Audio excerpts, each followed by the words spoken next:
It was a Thursday, the kind of dull, overcast afternoon where time feels sticky and everything smells faintly of dust. I wasn't looking for anything, not really. Just cleaning out the bottom drawer of the old writing desk, we moved into the guest room after the remodel. Her desk, back when she still worked from home and filled the room with herbal tea and murmured Zoom calls, and that peppermint candle she liked. I found the flash drive at the very back, beneath a stack of manila envelopes warped with age. It was matte black, unlabeled, half covered in lint. I almost tossed it, but habit is stronger than reason sometimes. I slid it into the port of my laptop without thinking. There was only one file on it. For Alex, in case I'm gone. The date on it was from 3 years ago. At first I thought it was a letter. Oh well, maybe. But when I opened it, it wasn't text. It was a video. The thumbnail showed her face, Claire, not smiling. No makeup. Just her, sitting on the side of our bed in that gray cable knit sweater I always liked. The light behind her looked like late evening. Her eyes were red-rimmed. I pressed play. "If you're watching this," she said, voice low, measured, "it means I'm dead." I froze. Her face didn't flinch. She kept looking at the lens, almost like she was talking to someone else. "There are things I need to tell you," she went on. "Things I never had the courage to say when I was alive. And if you're seeing this, then I guess it's too late to explain, but not too late for the truth." I sat back in my chair. The room felt suddenly colder, though nothing had changed but me. She took a breath. "I've been in love with someone else for the last 3 years." The silence after that line was louder than the video. No hesitation. No apology. Just the words. Clean. Precise. A knife slicing right through the air.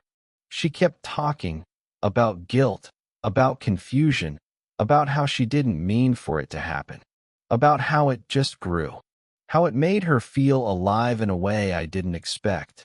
She never said his name. Just him. "I didn't plan to hurt you," she said. "But I also didn't stop. And that's on me." I don't remember how the video ended. I remember the way her voice cracked when she said, "I do love you, Alex. Just not in the same way anymore." I remember the last thing she said, right before the screen went black. I was going to delete this. I thought I had. But if you're seeing it now, maybe that's what I wanted. I closed the laptop. For a long time, I didn't move. I sat there, breathing the heavy air, the faint scent of that peppermint candle long since faded. In the hallway, the thermostat clicked. Downstairs, the ice maker shifted. Somewhere outside, a dog barked twice. Life going on, as if nothing had just ended. Claire wasn't dead. She was at her sister's place, upstate, helping with the twins while Rebecca went through her divorce. She'd kissed me goodbye that morning, hands in my hair, coffee breath and all. She'd told me she missed me already. She'd smiled. She was alive. And she was lying. That night, I didn't call her. I didn't text. I just laid next to the hollow she left in the bed and watched the ceiling, the video replaying in my head like it had been carved into the backs of my eyes. The next morning, I watched it again. And that time, I noticed something I hadn't before. At exactly 6 minutes and 17 seconds in, she looked past the camera. Not down, not away, but past. Like someone was there. Like someone was standing in the doorway while she recorded her confession. She smiled then. Not at me. At whoever was watching with her. And something in my chest went cold and tight and hollow, all at once. Because that smile, it was real. Familiar. It was the kind of smile I hadn't seen in years. I paused the frame, zoomed in. On the nightstand behind her was a ring box. Open. Empty. I didn't confront her when she came back. I couldn't. I told myself it was to wait, to understand more before I accused her of something she might try to explain away. But really, I think I was afraid. Not of her answer, of the lie she might use instead. A lie spoken gently, smiling, like so many others she must have told me over the last 3 years. She got home Sunday night. Early. Said the twins were doing better, that her sister didn't need her as long as expected. She dropped her bag by the coat rack and wrapped her arms around me like nothing had changed. Her lips brushed mine. Vanilla chapstick. Familiar. I stood there still. She pulled back and frowned. You okay? Yeah, I said. Just tired. It was a lazy excuse. But she nodded, like she believed me. Or wanted to. That night, she made mushroom risotto, the one thing she always oversalted but never admitted to. I watched her from the hallway, just out of view. She wore the same sweater from the video. Not that that meant anything, not really. Except that it did. I noticed every thread, every movement. At dinner, she asked how my week had been. I lied. She smiled. I asked how the twins were. She told me stories about the baby vomiting on her favorite blouse and Rebecca crying into a bowl of soup at midnight. She laughed at the absurdity, and I laughed too, out of sync by a beat and a half. She didn't notice, or she pretended not to. But when I went to load the dishwasher, I saw it again. That look. She stood behind me, drying a glass, watching me like she was trying to read a book through fog. Like she was looking for a signal. Like she was waiting. I didn't sleep. Not really. I stayed in the space between awareness and dreams, that dull static place where thoughts drift sideways and nothing holds shape. She curled against me in the dark, and I felt her hand on my chest, right above my heart, light and rhythmic, like she was checking for something. The next morning, I made coffee before she woke. I needed something to do. Something routine. My hands shook when I poured the grounds into the filter, and I spilled them all over the counter. I cleaned it before she saw, but when I opened the fridge to get the milk, there was something new. A single chocolate croissant in a white bakery bag, labeled in her handwriting. For you. I know you like these after rough weeks. 3 years. 3 years she was in love with someone else. And now she was leaving pastry-shaped kindnesses like I was some dog to be distracted with a treat. I threw it away. At work, I couldn't focus. My inbox blurred. People asked questions, and I nodded without hearing them. I was in two worlds. One where Claire was my wife, still smiling over dinner, and one where she was something else. Someone else. Someone who filmed a goodbye and didn't have the courage to follow through. That night, I checked the flash drive again. I watched the recording like a detective might study a security feed. Minute 6. Second 17. She glances past the camera. Smiles. The kind of smile you save for someone who knows the secret with you. I zoomed in again. The light on the nightstand was off in the video. But on the far edge of the screen, just before the image cuts, you can see something shift. Not a shadow. A reflection. Faint. The glint of a lens, maybe. A second phone. Someone recording her, recording herself. My stomach flipped. This wasn't a private confession. It was a performance. That night, she came to bed late. Her eyes were tired. Her voice soft. I've been thinking, she said as she slid under the sheets. We should go away. Just the two of us. I blinked. Away? Yeah. Somewhere quiet. We need it. I miss you. Her head found the crook of my shoulder. Her fingers curled against my ribs. She whispered it again. I miss you. I didn't answer, because I was thinking about that lens. That second angle. That smile not meant for me. And the open ring box on the nightstand behind her. The next day, while she was in the shower, I went back to the desk. I needed to know. If there was one video, there might be more. The flash drive was gone. Not just the video. The entire drive. The drawer was empty. I didn't panic right away. There are a dozen places a flash drive could go. Maybe I bumped it, moved it absent-mindedly. Maybe Claire found it while tidying and put it somewhere else. She was always reorganizing drawers, consolidating clutter into little labeled boxes. It used to drive me crazy. Now I searched every one of those boxes like a drowning man clawing at air. Nothing. I didn't ask her about it. Couldn't. If she knew I'd seen it, she might lie. Or worse, she might not. And if she didn't know I'd found it, then her removing it was something even colder. A preemptive strike. By noon, I'd checked every drawer, shelf, and container in the house that she might have touched. It was gone. Not misplaced. Not lost. Removed. That night, she wore a dress I hadn't seen in months. The navy one with the thin straps, the one I told her once made her look like a lighthouse, tall, bright, distant. She leaned against the kitchen counter sipping wine like it was a Friday night and not the week her secret walked into daylight.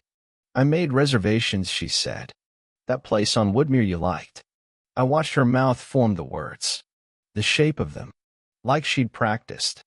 Or was reading from a script. We drove in silence. Not strained, not hostile. Just quiet in a way I hadn't felt in years. Like sitting beside a stranger who happens to know your address. Dinner was beautiful. She was beautiful. She laughed at the waiter's jokes, asked me about work, told a story about a dog she saw in the park chasing its own leash. I nodded, smiled, tried not to think about how she used to tell me stories that mattered, not little ones meant to fill space. On the way home, she reached over and rested her hand on my thigh. Warm, familiar, and utterly foreign. That night, she pulled me to her. Soft, urgent, like she was trying to stitch something closed with skin. I let her, because I didn't know how to say no to a woman who might already be gone. Afterwards, she whispered, "You feel different lately." I held still. Different how? She hesitated. Just quieter. I said nothing, and neither did she. She fell asleep quickly. I watched the rise and fall of her breathing and tried to match it, to sync with the rhythm like I used to. But something had changed. Not just in her. In me. I was no longer part of whatever script she was following. The next morning, I called in sick. I waited until she left to run errands. Groceries, she said, smiling, and then I went back to the drawer one last time. Still empty. So I did what I hadn't dared to yet. I searched her laptop. It wasn't snooping. It was survival. She rarely logged out of anything. I opened her files and started scanning. Most of it was what I expected. Budget spreadsheets, itineraries, old tax documents, photos. I didn't know what I was looking for. Just something that said, yes, you're not crazy. She recorded that video and didn't delete it. She meant for someone to see it. Maybe not you. Maybe not ever. But someone. There was nothing in the recycle bin. Nothing in the downloads folder. Then, in a subfolder inside her Zoom recordings, I found it. Not the video. A different one. It was dated 8 days before the one I saw. Titled simply, test_1.mp4. I opened it. Same background. Same lighting. Same sweater. But she wasn't speaking to me. She was practicing. She flubbed a line, paused, laughed. No, that's too much. Too dramatic. She tried again. If you're watching this, it means I'm no. Ugh. She rolled her eyes, tucked her hair behind her ear, reset. She did this 4 times. Each take slightly different. I watched her shape the confession like an actor shapes a monologue. Then I saw it again. The glance past the lens. The smile. And this time, she spoke directly to it. You think that one works? She asked someone off camera. Or should I change the phrasing again? A pause. A man's voice answered. Say it like you mean it. Like you've already grieved him. I stopped the video. My throat was dry. I sat perfectly still, staring at the screen as the audio echoed in my head. Like you've already grieved him. He said it like I was already gone. As if they were rehearsing a eulogy. Not just for our marriage. For me. I didn't leave the house that day. I watched the video 5 times. Maybe 6. I replayed that moment, her looking off camera, smiling, asking, You think that one works? Then his voice. Calm. Flat. American accent. Nonchalant, like they were rehearsing a wedding toast instead of recording a confession. I couldn't place the voice. It didn't match any of her coworkers or friends I knew. But it was familiar in the way something from a dream is familiar, like a shadow you once saw on the wall. The thing that got me wasn't the inflection or tone. It was what he said, like you've already grieved him. Not broken up with. Not left. Grieved. It sat with me like a stone in my chest. By noon I was pacing the kitchen. I couldn't sit, couldn't eat. I opened drawers without reason, rearranged things that didn't need it. At one point I stood staring at the stove, thinking, if I lit it and left the room, how long before the gas filled this place? The thought passed, but the fact that it arrived at all, that scared me. At 3:12 p.m., I opened her email. I told myself it was about the video, that if she'd planned something like this, it wouldn't have existed in isolation. There would be traces. There were. Her inbox was clean, but people forget the sent folder. Deep inside a thread titled Event Details, I found an attachment she sent 4 weeks ago to someone named D. Morris. The attachment was a Word document titled Memorial Readings, Alex H. I opened it. It wasn't long, just a half-page list of quotes and verses. A Rumi poem, a line from Thich Nhat Hanh, and this. Alex was gentle, too gentle, in a world that demanded sharp edges. He never quite fit in. He gave more than he took, and in the end, that was both his gift and his undoing. My heart slammed once in my chest. Hard. I stared at the words like they'd been carved into my ribcage. That phrasing, his undoing, that wasn't grief. It was editorial. Retrospective. Past tense. I copied the email, saved the attachment, took photos of the screen, as if it might all disappear the second I looked away. That night, Claire came home with Thai food. My favorite order. She didn't ask what I wanted. She just knew. Like always. She kissed me on the temple. You doing okay today? She asked. My voice felt hollow in my own mouth. Yeah, just tired. You've been tired a lot lately. She smiled when she said it, but it didn't reach her eyes.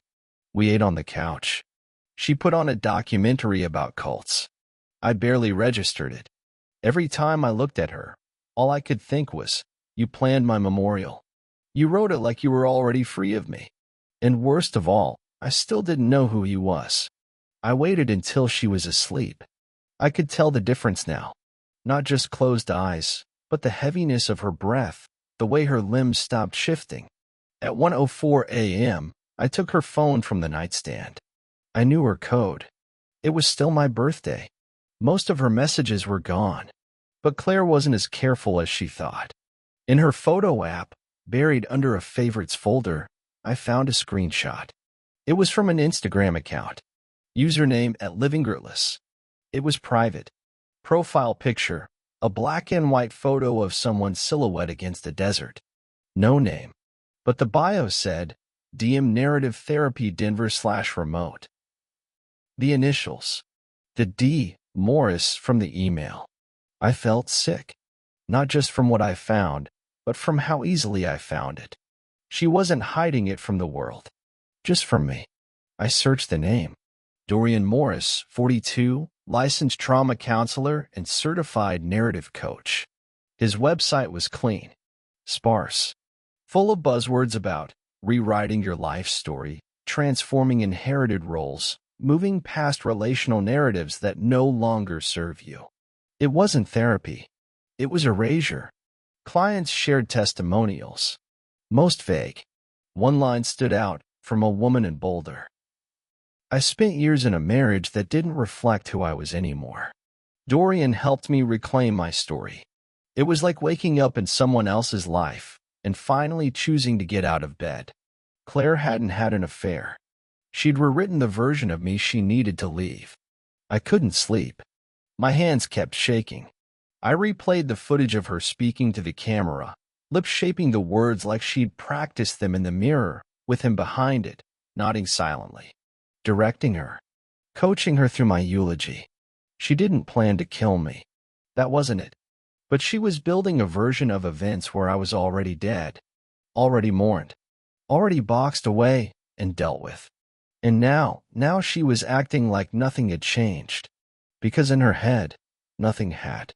The next day, I drove. I didn't tell her I was leaving. Just said I had a meeting. She kissed me goodbye. Her hand lingered on my arm like it meant something. I went to his office instead.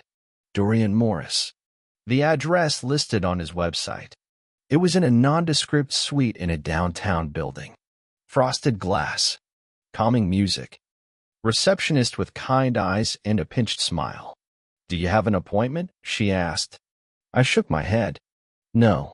I'm an old client. Just stopping by." She hesitated. "He's with someone right now." I nodded. "That's okay. I'll wait." She offered me tea. I declined. At 11:42 a.m., the door opened, and he stepped out. Tall, trim, beard just slightly overstyled. Sweater over a collared shirt. He smiled at me like I was a misplaced package on the wrong porch. "Can I help you?" he asked. I didn't smile back. "I think you already did," I said. His eyes narrowed. Not scared. Just calculating. "You're Claire's husband," he said. Not a question. "I think you already did," I said. His smile didn't fall. It just leveled out. Became something flatter. Less friendly.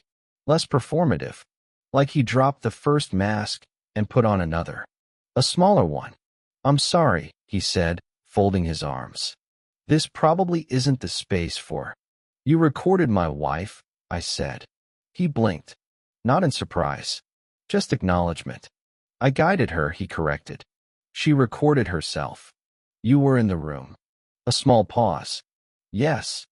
He wasn't denying it. He wasn't denying any of it. The receptionist shifted behind her desk, sensing something just off enough to register. Dorian glanced at her, then back at me. "I think we should step outside," he said. I followed him into the hallway.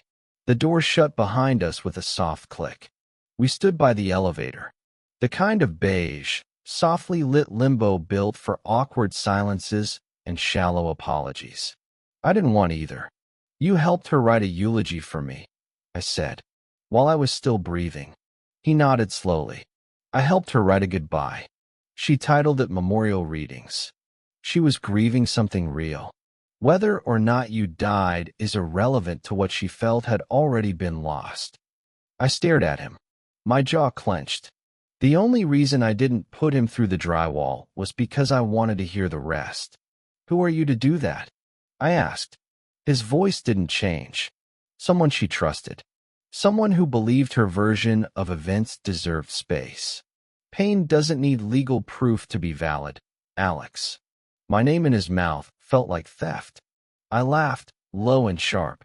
"You helped her fake a death tape. What the hell do you call that?" "Closure." He tilted his head. "I call it reclamation." I didn't tell Claire what to say. I gave her permission to say what she'd already buried. "You told her to act like I was already gone." "I told her," he said carefully, "to speak like someone who was no longer defined by your narrative, your gentleness, your silence, your need." There it was. The story she'd sold him. I wasn't cruel. I wasn't abusive. I was just inconvenient. Too quiet. Too still. A mirror she no longer liked looking into. "She's still with me," I said, trying not to sound like I was asking him for a reason why. "For now," he replied. "No malice. Just inevitability." "You really think she'll leave me?" He shrugged. "I don't think it matters. She already has. In the ways that count. And that was the part one couldn't shake. Not the betrayal. Not even the emotional affair. It was the efficiency of it. The sense that I had already been replaced. Not with a man, but with a better version of her life. A version where I was a soft, forgettable thing who never fought back. Who disappeared quietly. He shifted his weight, as if the conversation bored him now. "If you came here looking for revenge," he said, "this isn't the place for it. I'm not the villain in your story, Alex." I stared at him. "You're not in my story at all." Then I left. I didn't slam the door. I didn't yell. I didn't break anything. Because the most dangerous revenge is the kind that doesn't announce itself. That night, Claire was waiting for me in the kitchen. She'd lit candles. A charcuterie board sat between two glasses of wine. Music hummed low from her phone speaker. Some French playlist she used when she wanted the night to feel soft and curated. "Hey," she said too brightly. "I thought maybe we could." "Who is Dorian Morris?" I asked. She froze. It was the first time I'd ever seen her face truly blank. Not unreadable, just erased, like someone turned off the signal. She didn't answer right away. Just reached down, turned off the speaker. "You went through my things." I found the video. Her shoulders rose, then fell. She closed her eyes for a second too long. When she opened them, they were damp, but not in a way I trusted. "You weren't supposed to see that," she said quietly. I figured. She sat down at the kitchen table, like she suddenly weighed too much. Her hands trembled as she reached for her wine. "How long?" I asked. She didn't ask what I meant. 3 years, she said. But it didn't start with him. So who did it start with? She met my eyes then. And for the first time in weeks, maybe months, maybe years, she told the truth. "It started the night you told me you didn't want kids anymore," she said. I blinked. "That was 6 years ago." "I know. And we moved past that." "No," she said. "You moved past it." I buried it. Dorian helped me dig it up. I stared at her. "So that's what I am now? A walking metaphor for your repression?" She didn't answer. Instead, she said, "I was going to delete the video. But I didn't. Maybe I wanted you to find it. Maybe I wanted an ending that wasn't mine to write." That stopped me, because it sounded like regret. Or maybe just weakness, dressed up like vulnerability. She got up, walked toward me slowly, reached for my hand. "I didn't want to hurt you. You didn't care if it did." Her fingers stilled, hovered, then dropped. The silence stretched long between us. I left her there, standing in the kitchen in her curated grief, surrounded by cheese and candlelight and a love story she'd already rewritten without me. The next morning, she made pancakes. She'd burned the first batch she always did. She blamed it on the pan. I used to find that endearing. The way she cursed under her breath while flipping them with too much force. But that morning, I just watched her. The way her body moved through the kitchen. Calm. Practiced. Like someone living a version of her life that had already ended in her mind. We ate in silence. She looked tired. Not physically. Just worn. Like someone trying to hold together a story they no longer believed in. "I'll give you space," she said, finally. "If you need it." I didn't respond, because I wasn't going to ask her to leave. That would be too kind. Over the next week, I acted like nothing had changed. I went to work. I texted her midday like I used to. "Need anything? Dinner at 7?" She smiled when I did. Small, unsure. Like she couldn't tell if I was rebuilding the bridge or walking her across it one last time. She tried harder, too. She left me notes. Picked up my dry cleaning. She bought the wrong brand of toothpaste, mine, but I used it anyway, because none of it mattered now. I had already started dismantling things. Quietly. Deliberately. The first thing I did was pull every dollar from our joint savings. Transferred it to an account she didn't know about. I left just enough to not raise suspicion. Then I changed the passwords on the home security system. Forwarded her email to a burner address. Called the mortgage company and had our house equity lien placed under a legal freeze, citing personal conflict pending arbitration. Small things. Subtle. Reversible if someone was watching. No one was. Claire didn't question it. She was too busy rewriting the ending of our marriage in her head. Maybe she thought this was some kind of delayed healing. A long pause before forgiveness. But I wasn't waiting for her to feel ready. I was waiting for me to feel nothing. And one morning, I did. That was the day I printed the photo. It was from the video. A freeze frame. Her eyes looking just past the camera. Her smile faint, half-born. Soft lighting. That gray sweater. I printed it and folded it into a blank card. Then I wrote 2 words. I grieved you too. I left the card on her pillow. She never saw me leave. I was on a plane by the time she found it. Not some dramatic international flight, just a short one. To a place with fewer memories. Fewer ghosts. A city where no one expected me to be who I used to be. I didn't block her number. I didn't unfriend her or send angry letters or scream in doorways. I just stopped participating in the story. That was the worst part for her, I think. Not the loss. The silence. 3 weeks passed before she tried to call. I didn't answer. Then a text. Where are you? I deleted it. Another week later. I think I made a mistake. But she didn't. She made a choice. And I made mine. I rented a room with a slanted ceiling and bad lighting and the smell of paint still on the walls. I got a job doing something no one in my old life would recognize. I used my middle name on the lease. I bought different coffee. I stopped shaving. I was still me. Just one version removed. And in the drawer beside my bed, I kept the flash drive. Not because I needed to watch it again, but because I wanted to remember that sometimes people write you out of their life long before they say the words. And when they do, the worst thing you can do is try to stay in their story. Thanks for watching. If this story pulled you in, make sure to subscribe and hit the bell so you never miss the next confession. Until next time, take care and watch who you trust.